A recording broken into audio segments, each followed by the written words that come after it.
Hi, Physics 152.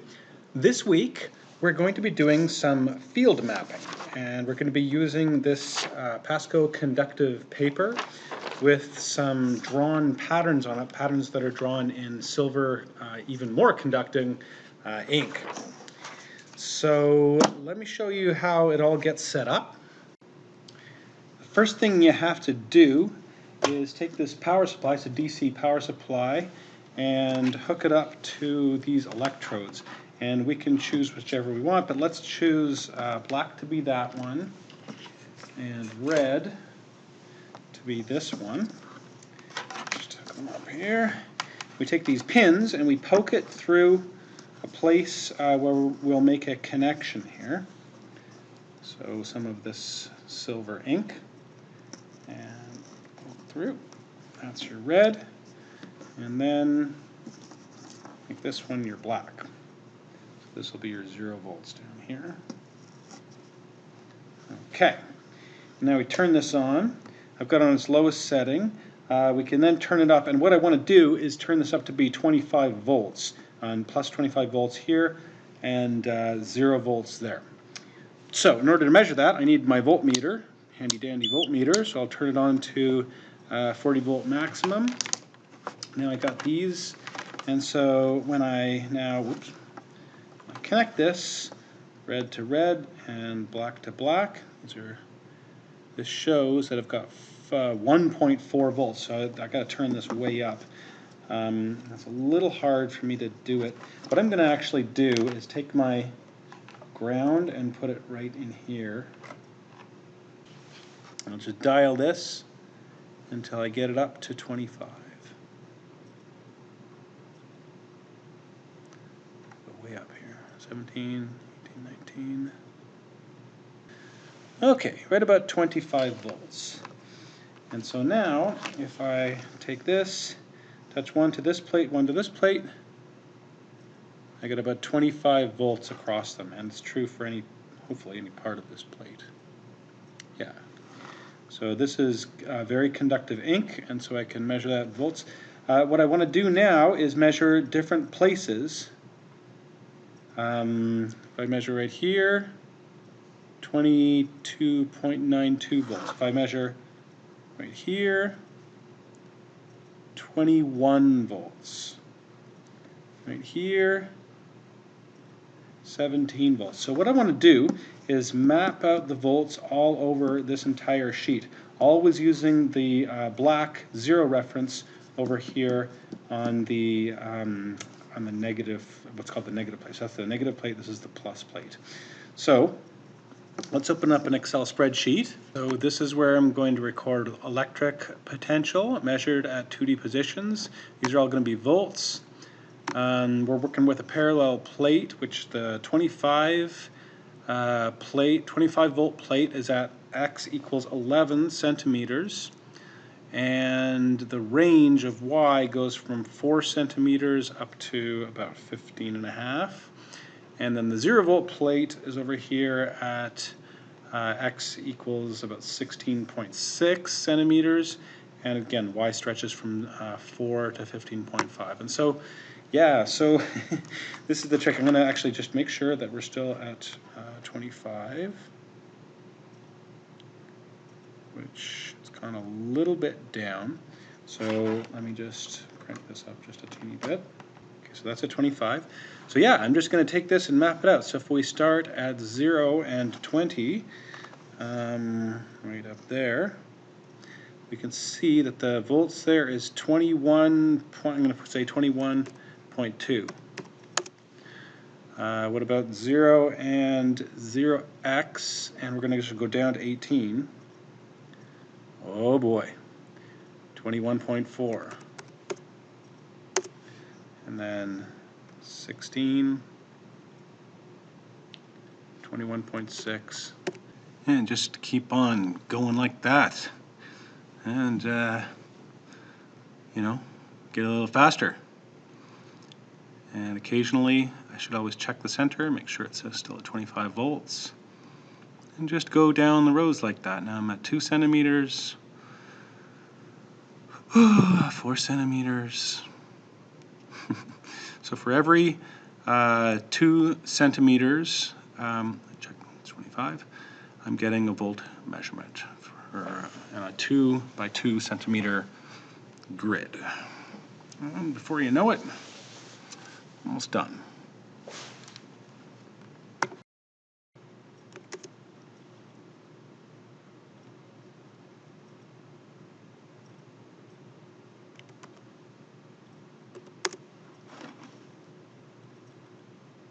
And something to think about is what are the uncertainties in these measurements that I'm taking. Well, as far as the distance measurement, I guess I feel like I'm not being super careful. I wouldn't trust it to plus or minus a millimeter. Definitely plus or minus 2 millimeters, I think we could say for sure. So 0.2 centimeters is the uncertainty in both the X and the Y measurements. As for the voltage, you can sort of see the type of fluctuation I'm getting both in the actual 25 volts, 24.95 it reads right now, and the fluctuations in these voltage measurements. I would say, and I'm only recording it to 0.1 volts, 3.3 right there. So I'd say, you know, plus or minus 0.1 volts I think is pretty fair.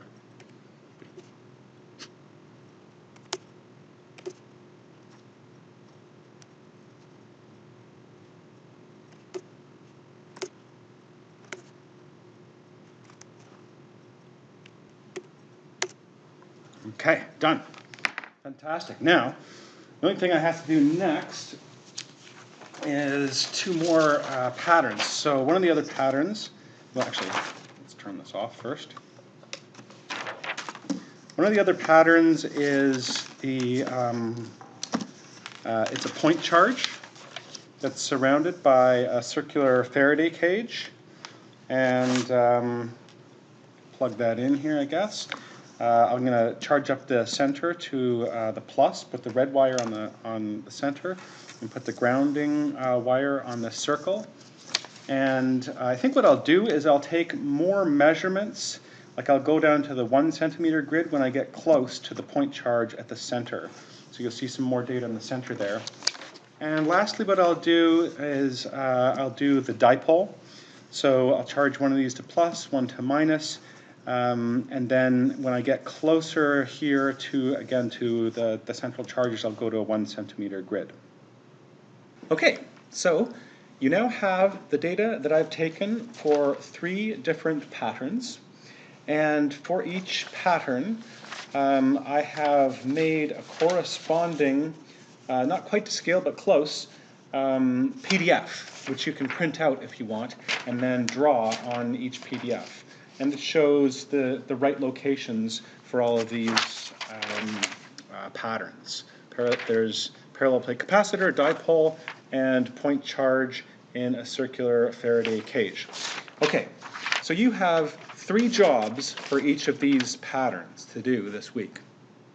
Number 1, I would like you to make equipotential maps of some equipotential surfaces, or in the case of these 2 dimensions, these are going to be equipotential lines that you will draw.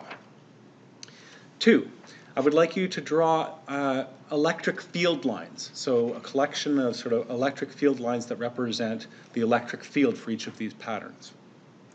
And 3, I would like you to calculate the, or estimate the electric potential and the electric field at the labeled points on each PDF. So for example, on this parallel plate capacitor PDF, I have A, B, C, D, E, and F. These are particular points on the grid. I would like you to estimate what is the electric potential, unless I guess I've measured it, so, but particularly estimate what is the electric field, direction and magnitude at each of these points. So let me go to the whiteboard quickly and I'll lead you through some of the theory. Okay, so first of all, equipotentials are lines, or actually surfaces of equal voltage. And I'm actually following along in, we're already up to chapter 26 really in your night, but Knight uses green to draw the equipotential lines. Let's use these green pens here. So let's say like that, like that, like that. Now your potential is going from 0 on one side to 15 on the other. So to 25. So maybe you might be mapping like a 5-volt line. You might map the 10-volt line, the 15-volt line, and maybe even a 20-volt line. I'm just drawing 4 equipotentials that might exist between 0 volts and up to 25 on your pattern. Okay, so those are your equipotentials. You'll have to figure out how to draw those. And then what you've got I'm going to draw in red actually, as Knight does that, is the electric field lines.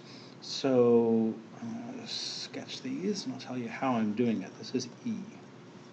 Now, there are some rules. So the rules are, first of all, E field lines point from plus, which is high volts, to minus, which is low volts. Okay, that's rule number 1. Rule number 2, E field lines never cross.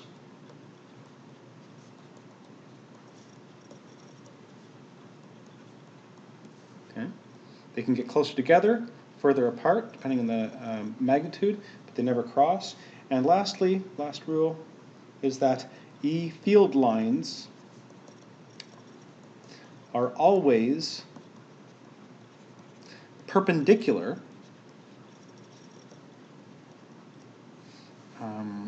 to equipotential surfaces. Actually, equipotential lines in your case. If you're doing 3D mapping, then they're perpendicular to the equipotential surfaces. In your case, you're going to make it so that these electric field lines, whenever they cross an equipotential, they always do it at a right angle. And actually, there's a 4th rule, which is that E field, I guess this is sort of a subset of the 3rd rule. E field lines are always perpendicular to conducting surfaces. Now the reason for that actually is that every conducting surface is an equipotential. That's what conducting means, is that the current flows very quickly until the entire surface of the conductor is at the same electric potential. And so when E fields meet that, they're always perpendicular. So those are the sort of 4 rules that you're going to have to obey when you're first you map out your equipotentials. Then you should sketch your electric field lines to go in direction of decreasing equipotential, decreasing electric potential, and also perpendicular to those potential lines. Okay, so that should get you through the first 2 tasks. The last task is that if you have a kind of grid of potential measurements, and you want to find the E field at point P, then what you do is you look at point 1 and point 2. So let's say if this is X and this is Y, E sub X will be approximately equal to the electric potential or voltage at point 2 minus the electric potential or voltage at point 1 divided by delta X. Okay, where this distance from here to here, I guess it would be actually V2 minus V1 divided by X2 minus X1. Okay, and the units are volts per meter, the SI units. You're going to be measuring in volts per centimeter, I guess, because my grid is in centimeters. But the SI units are volts per meter, are equivalent to newtons per coulomb. So you may have heard in class that the electric field is a measure of the force on a test charge. So the force in newtons divided by the charge of a test charge in coulombs, newtons per coulomb. Turns out that that's equivalent to volts per meter. And then similarly, if you want to find the y direction, E sub y is approximately equal to, this is 0.3 and 0.4, V3 minus V4 divided by Y3 minus Y4. So when you want to find the electric field at a point, you look at where I've measured the potential at grid points surrounding it to try to see what is the direction towards, it's going to be in the direction of the electric field lines. But you find the magnitude by taking the difference around it of two voltages and then dividing by the distance between those 2 points. So that should hopefully get you through all the labeled points on your PDFs. So good luck this week, have fun, and I'll see you next week.